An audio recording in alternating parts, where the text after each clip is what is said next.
Would you believe I forgot to film an introduction? So this is the last thing I'm filming, in case you wondered why the light looks different.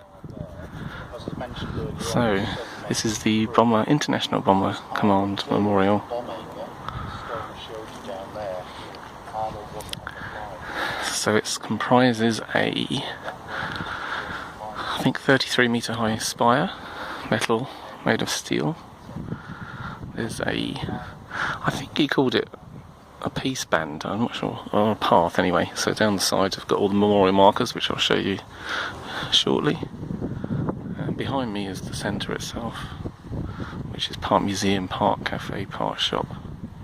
Sorry for the light, I'll try and film it from the front. So we have the spire itself, originally planned to be 50 metres high. It's currently 33 metres high on the outer side, on the left side from here. And that corresponds with the wingspan of the Lancaster bomber. The holes relate to the fact that the wings, although made of metal, they had holes cut in them to save weight.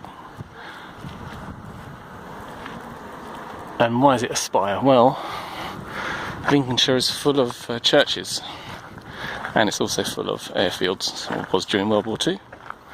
And the pilots used the spires of churches for navigation purposes when they were setting off.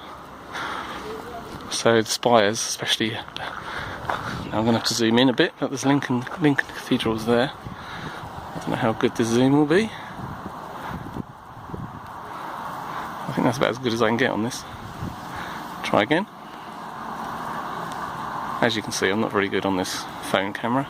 Okay, that's as good as the zoom is. I don't know what it looks like when it's blown up. We've got the castle to the left. You can see the tallest tower. That isn't part of the castle. That's apparently a concrete water tower that's behind the castle.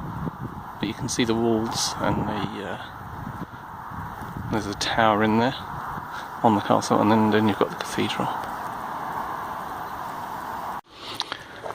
Now around the edges of the spire are plaques. I think they're all alphabetical. They're alphabetical or numbered, but generally alphabetical order. Of all those who died, both crew, flight crew, ground crew, male and some female. I think the guide said about 100 women died who were connected to Bomber Command. In some cases, they have a number, and that just separates people with a similar initials or name. But other than that, there's no titles. There's no awards if they had any medals or anything particular. Nothing's mentioned. So it's just their name and part of their number if required to separate them from somebody else. So here's an example. We've got Melor AL, so they've used their numbers to separate them.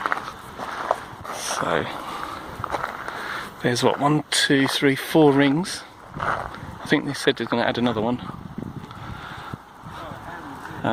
which is people that are connected to Bomber Command who didn't die during the war.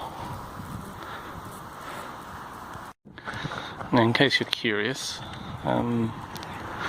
the memorial hasn't rusted.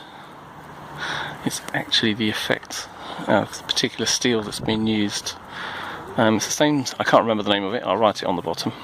It's the same steel that was used for Angel of the North and other similar kind of steel memorials and monuments and artwork. It's not actually rusting, it's the actual effect of the metal. So that's relatively smooth. You can see where it's... somebody's trying to take a bit of it. Something I forgot to mention earlier about this. Initially the idea was to make this 50 metres.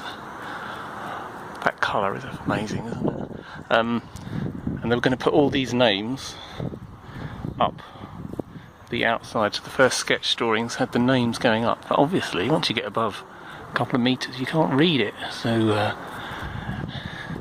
they reduced the height of it to the Lancaster wingspan, and then put the names around the edge, which I think is a much better idea. That red against the blue is amazing, isn't it?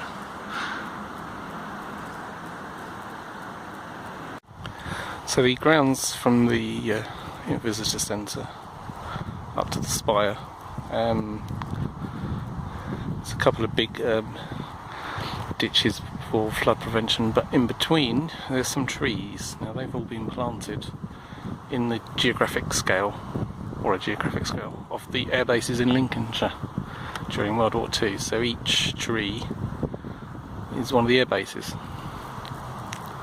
and there's a small plaque that says which base and the number of casualties, as well as the squadron's base there.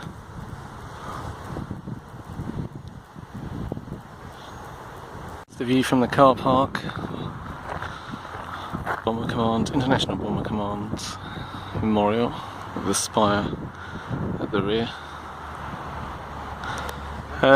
Quite pricey for what it is to come in, £3 for parking, and I think it was £9, was it £7, something like to reduce, for the entrance, which the exhibition only consists of one side of that building. The rest is a cafe and a shop and kind of reception rooms. Still, I enjoyed it.